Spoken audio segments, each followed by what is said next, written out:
Okay, so you know that astrocartography map that you can see for free on places like astro.com? Did you know that that map is actually based off of your birth chart? And when you move to a different part of the world, and you can see that on your map, your chart moves. Your chart relocates. As you move, so does your chart. Your chart moves, and it's called a relocated chart. And a lot of people don't know that your astrocartography map is showing exactly what your relocated chart is showing.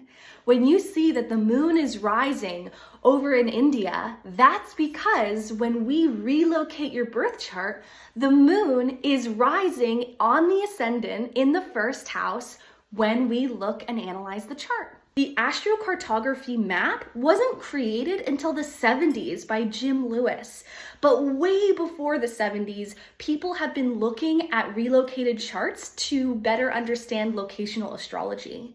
So to put it very simply, what you're seeing on the map is what you're seeing in the relocated chart.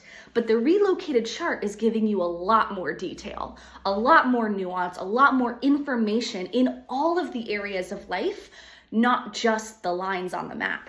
So I recently had a client who went to another astrocartographer, and this astrocartographer told her to go to the southern part of Italy because she would be closer to her sun line. What that astrocartographer didn't do was look at the relocated chart. She was told to go to the south of Italy, where the sun moved into her 8th house of loss. The 8th house is a more hidden, difficult house as opposed to the 7th house. Just goes to show, looking at the relocated chart is just as important as looking at the map. And this is something that I didn't know when I first started learning about astrocartography. I thought you just look at the map, you look at the parents, you look at the local space, and that's it.